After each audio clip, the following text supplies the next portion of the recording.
प्रिय बंधुओं, धर्म प्रेमी सज्जनों, इस संसार में कुछ संतों का कहना है कि बेईमानी करने से नरक मिलेगा और ईमानदारी करने से मुक्ति मिलेगी। सज्जनों, आजकल के संत लोग कहते हैं कि अगर बेईमानी कर रहे हो तो तुम्हें नरक मिलेगा और ईमानदारी करोगे तो मुक्ति मिलेगी। तो क्या वास्तव में ईमानदारी करने से मुक्ति मिलेगी आप लोगों को? ईमानदारी और बेईमानी क्या है? क्या बेईमानी करने से नरक और ईमानदारी करने से मुक्ति मिलेगी? आप जन्म मरण से छूट जाएंगे। आज हम इस सत्संग के माध्यम से सारी बातें बताएंगे। सज्जनों, जीवन बहुत अनमोल है। किसी भी बात को बहुत गहराई से समझना आप सभी को बहुत जरूरी है। ईमानदारी भी एक कर्म है और बेईमानी भी एक कर्म है।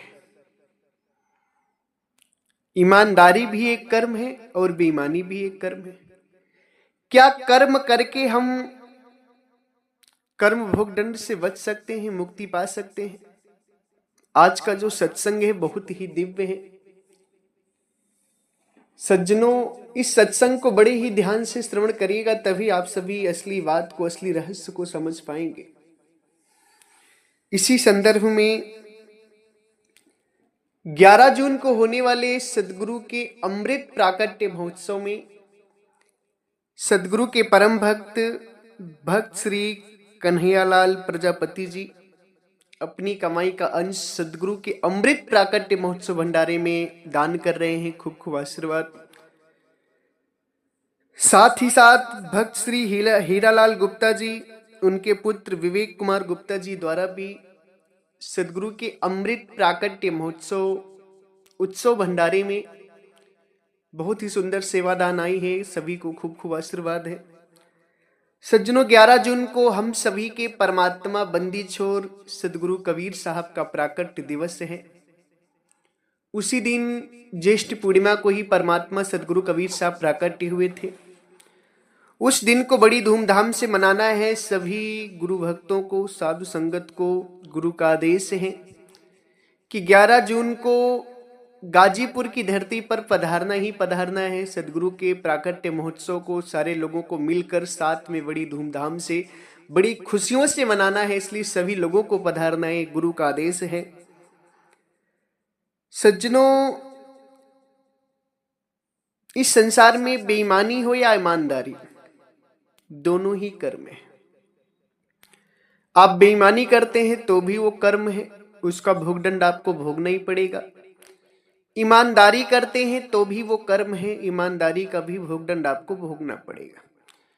अंतर क्या होगा कि बेईमानी का जो भोग है वो दुखदाई होता है और उसका भोगदंड आपको गलत मिलता है, बुरा मतलब दुखदाई होता है।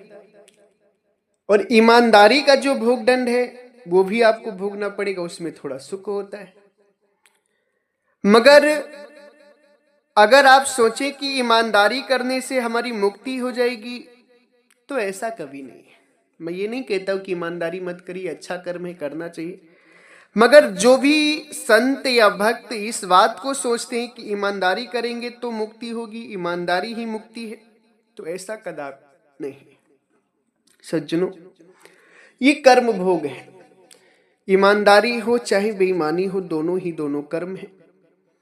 ईमानदारी करेंगे तो भी उसका परिणाम मिलेगा, आपको भोगना ही पड़ेगा। बेईमानी करेंगे तो भी उसका परिणाम मिलेगा, भोगना पड़ेगा। इन दोनों से जन्म मरण से आप मुक्त नहीं हो सकते। सदगुरु कबीर साहब कहते हैं कि पाप पुण्य की दोनों बेड़ी एक लोहे की सोने की। पाप और पुण्य यानी ईमानदारी और बेईमानी, दोनों ही बेड़ी है, दोनों ही बंधन है।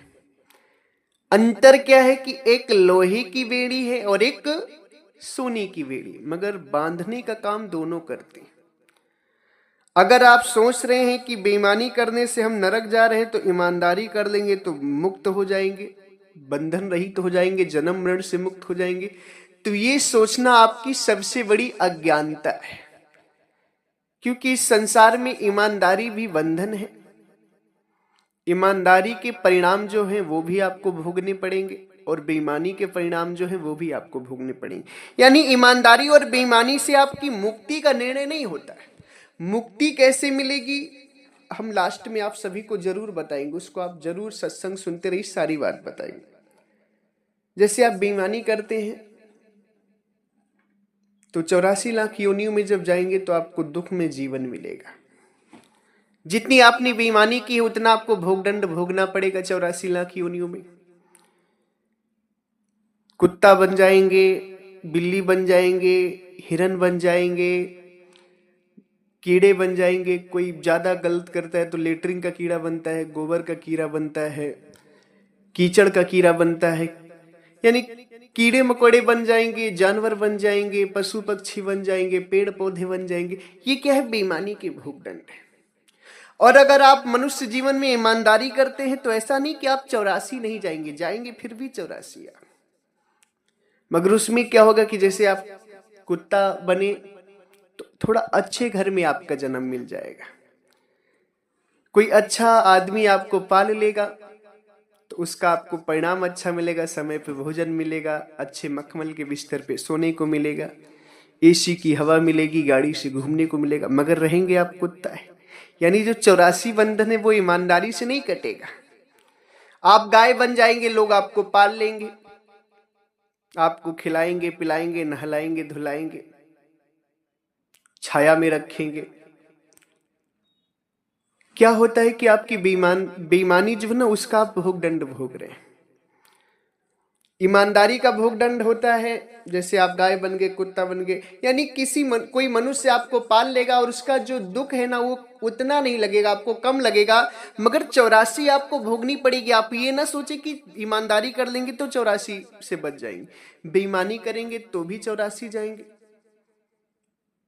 बेईमानी करेंगे, कुत्ता बनेंगे तो आपको कोई पालेगा नहीं, दर बदर भटकेंगे, एक रोटी के लिए भटकेंगे, इस दरवाजे जाएंगे, डंडा मार के भगाए जाएंगे, उस दरवाजे जाएंगे, डंडा मार के भगाए जाएंगे।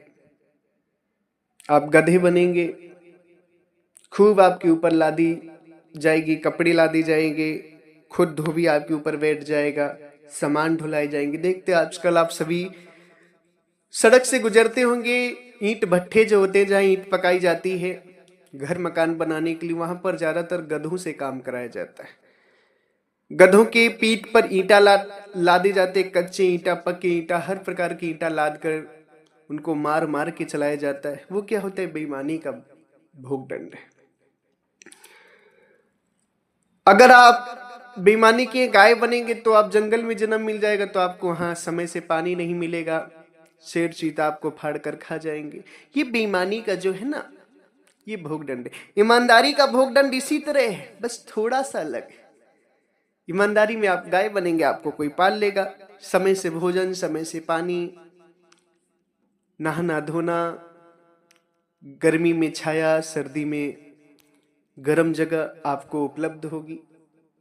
कुत्ता बनेंगे, बिल्ली भी बनेंगे तो आपको लोग पाल लेंगे, दूध पिलाएंगे, मखमल के बिस्तर पे सुलाएंगे, एसी में सुलाएंगे। बकरी बनेंगे, लोग आपको पाल लेंगे। उसमें क्या होता है कि बेईमानी और ईमानदारी में यही अंतर होता है कि थोड़ा कर्म आपका बदल जाता है, सुख ऐश्वर्य आपको मिलने लगता है, मगर उससे आपकी मुक्ति नहीं होती। आप अगर सोचे कि बेईमानी से बंधन में जा रहे और ईमानदारी करेंगे तो मुक्ति हो जाएगी, तो मैं कहता हूं धरती पर आपको कोई मुक्त करने वाला नहीं है। अगर कोई संत कहता है कि ईमानदारी से मुक्ति होती है तो वो गलत कहता है। ईमानदारी से जन्म मरण से नहीं छूटता आदमी, उसमें क्या होता है थोड़ा बदलाव हो जाता है। ईमानदारी भी कर्म है और बेईमानी भी कर्म है। और सदगुरु कबीर साहब कहते हैं कि दोनों ही बंधन है। अंतर क्या है कि एक लोहे की बेड़ी है और एक सोने की बेड़ी है। ये आत्मा मुक्ति तभी होगी जब इस कर्म बंधन से निकलेगी, शरीर से निकलेगी, तभी इसकी मुक्ति होगी। जब तक ये आत्मा शरीर में है तब तक इसे दुख मिलेगा ही मिलेगा, चाहे ये ईमानदारी कर ले, चाहे बेईमानी कर ले, चाहे पाप कर ले, चाहे पुण्य कर ले, क्योंकि शरीर ही दुखों का मूल कारण है। शरीर धारण करना यानी जन्म, शरीर छोड़ना यानी कि मृत्यु, शरीर में रोग ब्याज लगना यानी कि बीमारी, यही तो दुख है। जन्म मरण रोग ब्याज का ही तो दुख है संसार में लोगों को। शरीर जब तक है तब तक ही आत्मा जन्म मरण से मुक्त नहीं हो सकती। इसलिए आप सभी, मैं ये नहीं कहता हूं कि ईमानदारी न करें, ईमानदारी से जीवन जी अच्छी बात है, मगर ईमानदारी से अगर मुक्ति समझते तो आपकी महामूर्खता है, अज्ञानता है, आपके अंदर विवेक की कमी, क्योंकि ईमानदारी से मुक्ति नहीं मिलती। ईमानदारी से अच्छा जीवन मिल सकता है, ईमानदारी से आपके कर्म भोग दंड अच्छे मिल सकते हैं, मगर मुक्ति नहीं मिल सकती। मुक्ति के लिए तो आपको आत्मा परमात्मा का ज्ञान करना ही होगा। मुक्ति अगर होगी आपकी तो केवल और केवल अमरलोक देश में होगी। अमरलोक देश के अलावा मुक्ति आपकी हो नहीं सकती, क्योंकि जब तक ये आत्मा कर्म बंधन में है, शरीर में है, तब तक कर्म बंधन में है। जब तक ये आत्मा शरीर पकड़ी हुई है, शरीर में है, 84 लाख योनियों में जारी, तब तक ये कर्म बंधन में है। और कर्म बंधन का परिणाम मिलेगा ही मिलेगा, चाहे अच्छा कर्म हो चाहे बुरा कर्म हो। मतलब चाहे बेईमानी का कर्म हो चाहे ईमानदारी का कर्म हो, भोगना ही पड़ेगा जब तक आप अमरलोक देश की भक्ति नहीं करते। क्योंकि अमरलोक देश में ही आत्मा शरीर मुक्त और कर्म मुक्त होती है जाकर के। उसके अलावा कोई संत कितना भी कह दे कि ईमानदारी से मुक्ति होती है, तो ना तो वो संत स्वयं मुक्त हो सकता है और न ही आपको मुक्त करा सकता है।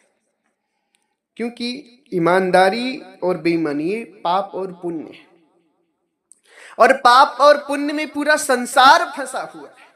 सदगुरु कबीर साहब इसी को कहते हैं कि तीन लोक भय पींजिरा, पाप पुण्य भोजाल, सकल जीव सावज भय एक यही काल। तीन लोक एक पिंजड़े के जैसा है जिसमें सारे जीव फंसे हुए, और इस पिंजड़े में जाल जो लगा है ना, वो सदगुरु कबीर साहब कहते हैं कि ये पाप और पुण्य का जाल है इस संसार में। ये जो संसार तीन लोक है, ये एक पिंजड़े के जैसा है, और इसमें पाप और पुण्य रूपी दो जाल लगे हुए हैं, यानी ईमानदारी और बेईमानी के दो जाल लगे हुए। इसी में सकल जीव सावज में, इसी में संसार के सारे जीव फंसे हुए। कोई पाप कर रहा है, कोई पुण्य कर रहा है। कोई संत आ रहा है तो पुण्य करवा रहा है, कह रहा है पुण्य करो मुक्ति हो जाएगी। पुण्य करने से इसी जाल में ही फंसे रहोगे, पाप पुण्य के जन्म मरण में ही फंसे रहोगे।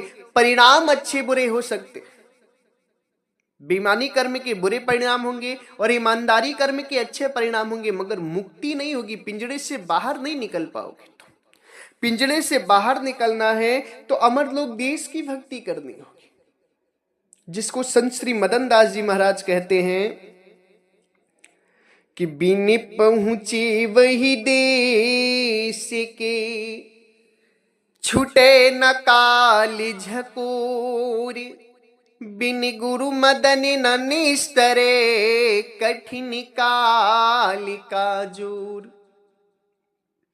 बिना उस देश के पहुंचे तुम्हारा काल झकोर ठीक नहीं, छूट नहीं सकता।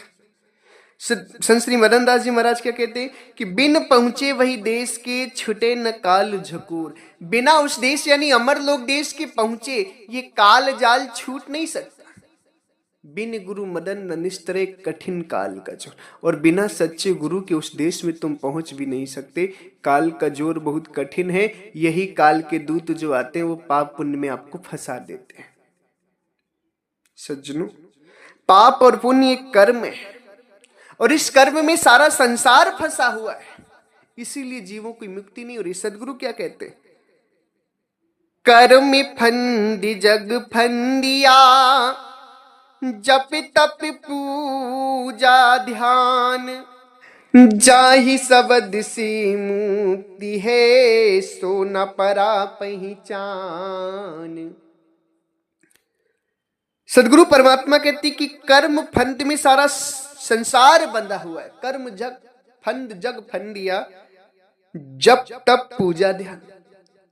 कर्म भोग दंड में, कर्म फंद में सारा संसार फंसा हुआ। कोई ईमानदारी में है, कोई बेईमानी में। ईमानदारी में लोग आते हैं तो सत्य सत्य बोलते हैं, झूठ नहीं बोलते। उसके बाद क्या करते हैं, कोई पूजा करता है ईमानदारी में, कोई ध्यान करता है, कोई पाठ पढ़ता है, कोई तीर्थ व्रत जाता है। ईमानदारी में यही सारी चीज लोग मानते हैं। सदगुरु कबीर साहब कहते हैं कि इसी में सारा संसार फंसा है। मगर जाही शब्द से मुक्ति है सोना परा पहचान। जिस शब्द से, यानी जो सार शब्द परमात्मा से जीव की मुक्ति है, उसको जीव नहीं जान रहा है। ये कर्म भोग दंड में, कर्म फंद में सारा संसार फंसा हुआ है। सज्जनों, ईमानदारी और बेईमानी अच्छे बुरे परिणाम के लिए होती है, मुक्ति के लिए नहीं होती। ईमानदारी और बेईमानी अच्छे और बुरे परिणाम के लिए होती है। अगर आप सांसारिक जीवन में हैं तो अच्छा कर्म करें, ईमानदारी करें, परिणाम आपके अच्छे होंगे। बेईमानी करेंगे, परिणाम आपके बुरे होंगे। मगर यदि आप सदगुरु परमात्मा की शरण में आते हैं, भक्ति की शरण में आते हैं और अमर लोक देश की भक्ति करते हैं, तो फिर ये जो ईमानदारी और बेईमानी, इससे आप ऊपर उठ जाते हैं। फिर आपको कर्म भोगदंड नहीं लगता, फिर आप सीधा अमर लोक देश चले जाते हैं भक्ति करके, और आपका जीवन जो है मुक्त हो जाता है जन्म मरण से। ईमानदारी और बेईमानी में फंसे रहेंगे, अमर लोक देश की भक्ति नहीं करेंगे ना, तो जब शरीर छूटेगी तो यही कर्मानुसार 84 में जाओगे। कर्मानुसार आप 84 में जाएंगे। अच्छे कर्म रहेंगे तो अच्छा जीवन मिलेगा, बुरे कर्म रहेंगे तो बुरा जीवन मिलेगा।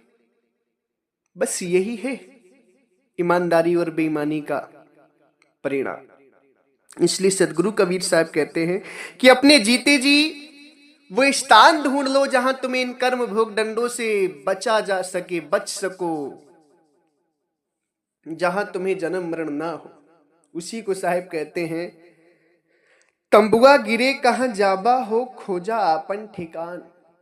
तंबुआ यानी शरीर जब छूटेगी तो कहां जाओगे, कहां तुम ठिकान पाओगे, कहां शरण पाओगे, कहां तुम्हारा ठिकाना होगा, उसको ढूंढ लो अभी जीते जी। क्योंकि अगर तुम जीवन छूट गया और तुमने वो ठिकाना नहीं ढूंढा तो फिर 84 ही जाना होगा। इसलिए सदगुरु कबीर साहब कहते हैं, तंबुआ गिरे कहां जाबा हो, खोजा आपन ठिकान। तंबुआ यानी शरीर छूटने के बाद कहां जाओगे, उस ठिकाने को ढूंढ लो। वो ठिकाना कौन है? सदगुरु कबीर साहब कहते हैं, कहे कबीर सुनो वही साधो, अमरपुर देश ठिकाना है। वो ठिकाना जो है वो अमरपुर देश है, जिस ठिकाने पे हमें जाना है।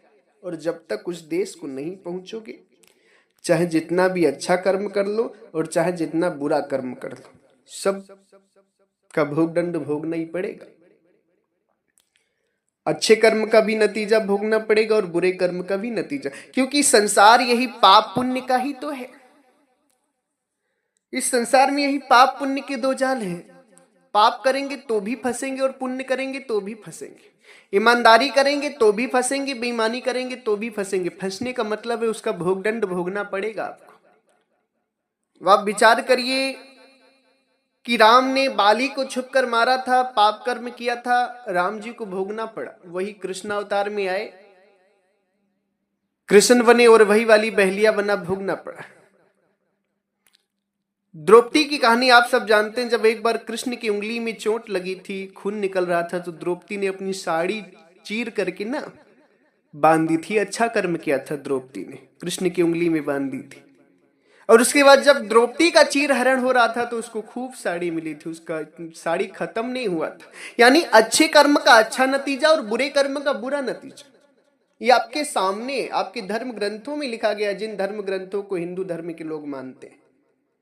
और आप विचार करिए, जब उनके भगवान कर्म भोग बंधन से नहीं बच पाए, तो ये जो संसार के लोग कहते हैं कि ईमानदारी करोगे तो मुक्ति होगी, तो कैसे मुक्ति होगी? ईमानदारी का भी भोगदंड भोगना पड़ेगा। इसलिए आप सभी जो हैं, इससे ऊपर उठकर परमात्मा की भक्ति करें। अगर मुक्ति पानी है तो आत्मा परमात्मा का ज्ञान करके अपने अमरलोक देश जाएं, वहां जाकर आनंद आहार विहार करें, वहीं आपकी मुक्ति होगी। इसके अतिरिक्त अगर कोई कहे आपसे, कोई साधु संत कहे या कोई भक्त कहे या कोई आदमी कहे, कोई व्यक्ति कहे कि ईमानदारी करो मुक्ति हो जाएगी, तो कभी मत मानना ईमानदारी से भी बंधन में बंधोगे और बेईमानी से भी बंधोगे। दोनों के परिणाम मिलेंगे, अच्छे और बुरे परिणाम होते हैं। अंतर इतना होता है कि ईमानदारी का परिणाम अच्छा होता है और बेईमानी का परिणाम बुरा होता है। मगर इस अच्छे बुरे से ऊपर उठना है हमें, अच्छे और बुरे से ऊपर उठना है, ईमानदारी और बेईमानी से ऊपर उठना है, पाप और पुण्य से ऊपर उठना है। क्योंकि ईमानदारी, बेईमानी, पाप और पुण्य, अच्छा और खराब, ये सब बंधन है, सभी में जीव फंसा हुआ है। मगर हमें क्या करना है? हमें इस संसार में अच्छे कर्म करने हैं। मैं कहता हूं ईमानदारी करो, अच्छे कर्म करो, मगर वो अच्छे कर्म तुम्हारे जीवन को सही बना सकते हैं, तुम्हें मुक्ति नहीं प्रदान कर सकते। मुक्ति पानी है तो इन चीजों से उपराम होकर के आत्मा परमात्मा की भक्ति करके अमरलोक देश की तैयारी करो, तब तुम्हारा कल्याण होगा। और उस अमरलोक देश की तैयारी कैसे करनी है, कैसे जाना है, इस बात को जानने के लिए 11 जून को, साल का सबसे श्रेष्ठ दिवस, साल का सबसे अच्छा दिन, पूरे विश्व में 11 जून ज्येष्ठ पूर्णिमा है। उस ज्येष्ठ पूर्णिमा में परमात्मा सदगुरु कबीर साहब का प्राकट्य हुआ था। उस दिवस को बड़ी धूमधाम से मनाना है, बड़ी धूमधाम से खुशियां मनानी है, उत्सव मनाना है। भव्य व्यवस्था की जाएगी गाजीपुर में, सभी लोग आमंत्रित हैं। उसी दिवस को दीक्षा भी दी जाएगी। जिन भी भक्त हंस जनों को अमरलोक देश जाने की दीक्षा चाहिए वो सारे लोग वहां आ सकते हैं। सभी का हृदय से स्वागत और अभिनंदन है। आश्रम की तरफ से रुकने की, भोजन प्रसादी की, हर चीज की व्यवस्था की जाएगी। इसी के साथ हम अपनी वाणी को विराम देते हैं। हमारे आश्रम से 5 ग्रंथ प्रकाशित हैं। आप सभी जो भी भक्त हंस जन हो, उन ग्रंथों को पढ़ना चाहते हैं, जरूर पढ़ें। परमात्मा सदगुरु कबीर साहब के असली ग्रंथ हैं, असली बीजक ग्रंथ, असली साखी ग्रंथ। बीजक और साखी ग्रंथ को समझने के लिए 3 किताबें और हैं, टोटल 5 किताबें हैं। आप सभी उन्हें जरूर पढ़ें। जिन भी भक्त हंस जनों को चाहिए तो स्क्रीन पर दिए हुए हरे नंबर पे संपर्क करें। कुरियर के द्वारा, पोस्ट ऑफिस के द्वारा सस्ते दामों में आपको ग्रंथ पहुंचा दी जाएंगी। इसी के साथ अगर हमारी वाणी वचनों से, शब्दों से आप सभी किसी भी संत महापुरुष भक्त हंस जनों को कष्ट लगा हो या दुख लगा हो तो हम आपके चरणों में सर रख करके क्षमा प्रार्थी हैं। आप लोग मुझे क्षमा करिएगा। इसी के साथ एक बार प्रेम से बोलिए, सर्वव्यापक सर्व पूजनी परम पिता परमात्मा सदगुरु बंदी छोर कबीर साहिब को साहे बंदगी साहे।